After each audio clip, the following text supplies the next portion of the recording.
Traumatic events can often occur out of the blue and feel like they can completely turn your life upside down. In today's video, what we're going to be talking about is what to expect in the aftermath of a traumatic event from how you feel emotionally, but also some of the psychological symptoms you might experience following a trauma.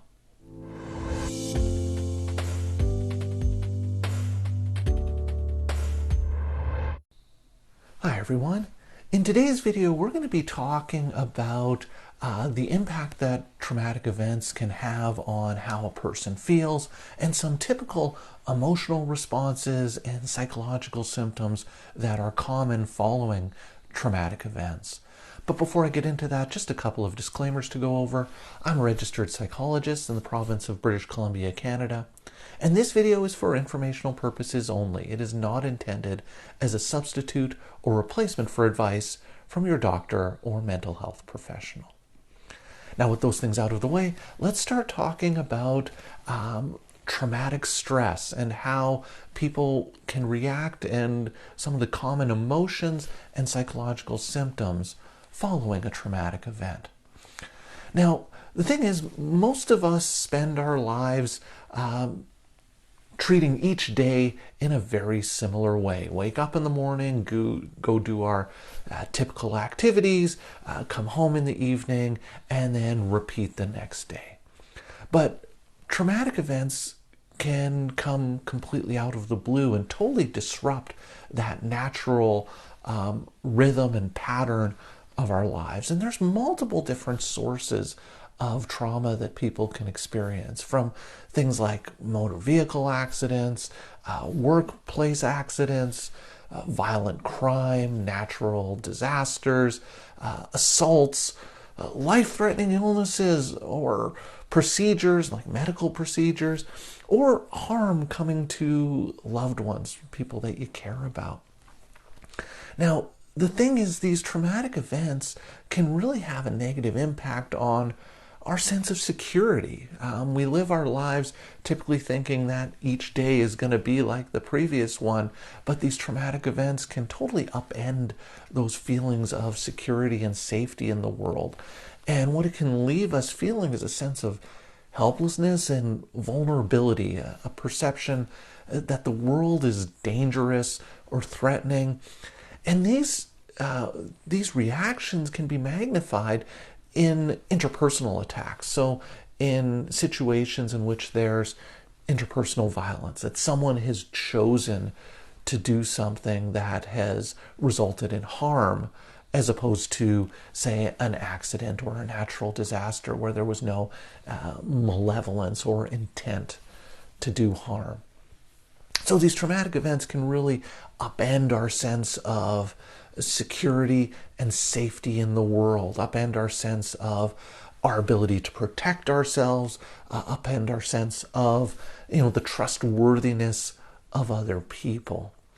So it's natural that these types of traumatic stressors can lead to a variety of emotional responses. And so what I want to talk about is some of the typical emotional responses that people can experience following a traumatic stressor. Now, there's a wide range of emotional reactions that people can experience. And so what I want to do is kind of give you a sense of the different types of emotions that you might experience in the days and weeks following a traumatic event. So things like fear or anxiety, anxiety about whether or not the traumatic event will happen again, but also anxiety around my own emotional reaction to the traumatic event. Will I break down? Will I ever get back to normal? And so fears and anxieties about that. It's common for people to experience a sense of shock or disbelief about what happened. So people can have difficulty accepting what occurred, or feel a sense of numbness or disconnection or disengagement from their feelings. They just feel like emotionally numb or detached following a traumatic event. People can experience sadness or grief, particularly if someone died in the traumatic event or if someone suffered severe injuries that are going to take a long time to recover from. Helplessness is a common emotion that can occur in the days and weeks following a traumatic stressor because of the sudden and unpredictable nature of trauma. It can lead to people experiencing a loss of that sense of control. I mean, we all have this sense that we are in control of our lives, but these traumatic events, when they happen, can lead us to feeling like we have no control over our lives. And so it goes from one extreme to the other. So this sense of helplessness is really common following trauma. Sometimes people can experience feelings of guilt, survivor guilt, like why did I survive while others died? Why wasn't I seriously injured while others were seriously injured? But also guilt about the situation itself. Could I have done more to help in that situation? What else could I have done? People can also experience a sense of shame about the psychological impact that the traumatic event is having on me, like almost a sense of shame and embarrassment about how it's affecting me, and that I should be over it by now. It shouldn't be, it's been a few days or weeks, why is it still bothering me? So a sense of shame that I should be psychologically stronger. It almost makes me feel weak that it's bothering me. But now, not all emotional responses following a traumatic event are negative. For some people, they can feel a sense of relief, that they avoided what could have been even worse, a sense of relief that the traumatic event is over and they got through it, a sense of relief that life may now return to normal following the traumatic event. And ironically, what can happen is that people who experience this sense of relief can then feel guilty about feeling relieved, or feel guilty about not feeling worse following the traumatic stressor. So there's a range of emotional reactions and emotions that people experience in the days and weeks following a traumatic stressor. So the key here to understand is that there's no right way to feel following a traumatic stress. It really varies and depends on the nature of the trauma and how you were affected by it. So allow yourself to feel what you're going to feel and recognize that probably a lot of the emotions that you're experiencing following a traumatic event are perfectly normal and very common in the days and weeks following a traumatic event. So aside from those emotions and those feelings, there are a variety of symptoms and psychological symptoms that people can experience in the days and weeks following a traumatic event. It can be very common for people to experience intrusive thoughts or images or memories of the event. So flashes of thoughts or images of the event come to mind even when I'm trying not to think about it. That's very normal.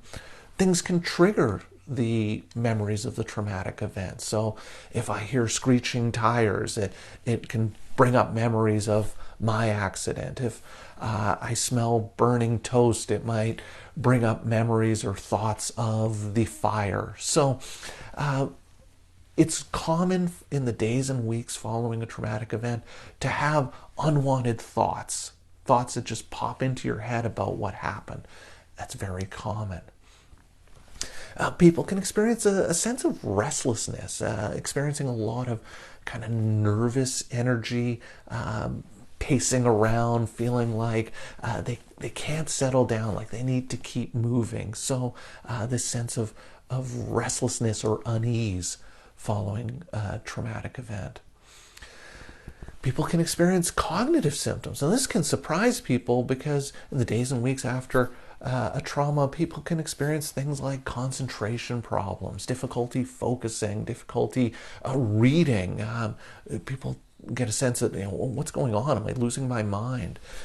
People can have memory problems, forgetting where they put their keys or their phone. They go into a room and forget what they went into the room to do. People can experience a sense of confusion or just kind of mental fogginess. These cognitive symptoms are very common, again, in the days and weeks following a traumatic stressor. Very common that people can experience problems with sleep, difficulties falling asleep, difficulties staying asleep. Some people experience nightmares about the traumatic event. And again, those are common reactions in the days and weeks after a traumatic stressor. Another thing that can happen is social withdrawal, a sense of wanting to be alone and withdrawing from other people, trying to keep to myself, not wanting to be around others. There can be physical symptoms, like a loss of appetite, like not really feeling hungry at all, or having cravings for comfort foods, foods that aren't necessarily the healthiest foods, but they help almost like self-medicate or numb negative emotions. Related to that, people can often have cravings for alcohol or drugs. Just have a drink or smoke a joint because it helps take some of the edge off, and helps me just kind of not care or eliminate some of the feelings or thoughts about what happened. So it's really tempting to want to turn to either comfort foods or drugs or alcohol to help suppress some of those thoughts and feelings that you have in the weeks and days after a traumatic event. Other physical symptoms that people can experience are unexpected aches and pains, things like headaches, muscle tension, jaw pain when you wake up in the morning because maybe you're grinding your teeth, a sense of fatigue or just feeling really tired. Those are really common physical symptoms that people can experience in the days and weeks following a traumatic event because, again, they have a lot of stress, and there's a lot of stress, and your body is kind of really ramped up. And so it takes a while for that to sort of settle and for some of these physical symptoms to resolve. Now, the key thing about all of this is that all of these feelings, all of these psychological symptoms are perfectly normal in the days and weeks following a traumatic stressor. This is not the same as PTSD. So these typical reactions following a traumatic stressor, these symptoms may look very similar to PTSD, but the progression of symptoms is very different. In sort of a typical reaction to traumatic stress, the psychological symptoms, the emotions, they gradually improve over time. So as I'm talking about this, I keep saying sort of days and weeks. So within sort of 2 weeks to a month, it's common for these psychological symptoms and these feelings and emotions to resolve gradually over time in that time span. It's just part of the natural healing for your mind and your body after a traumatic event. And within a few weeks, these symptoms should fade gradually with time. Now, what happens with PTSD is that the symptoms don't fade over time, that they persist beyond a month. So it's almost like a person is stuck in a state of psychological shock, or that there's something that is emotionally sticky about the trauma, and that they're having difficulty sort of processing it or getting over it. And that's when it leads to post-traumatic stress disorder. So far too often I'll see people have these psychological reactions and symptoms in the days and weeks after a traumatic event. They'll talk to their family physician about it, and their family physician will say, oh, well, you might have PTSD. It's not PTSD. I don't think we should over-pathologize these emotional reactions shortly after a traumatic event. It's normal to feel some of these things. It's normal to experience some of these psychological symptoms. And if you are experiencing these things in the aftermath of a traumatic event, it's not that there's something wrong. It's that is the natural course of your mind and your body kind of healing itself following trauma.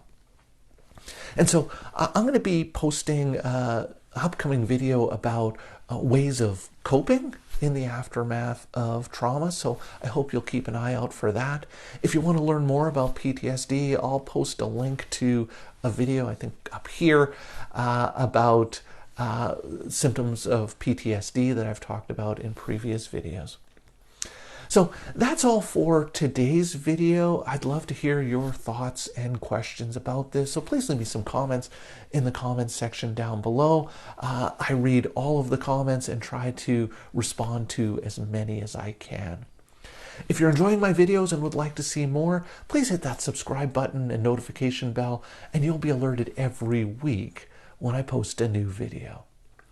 So that's it for today's video. As always, thank you for making it all the way to the end of this video, and I will see you in the next one.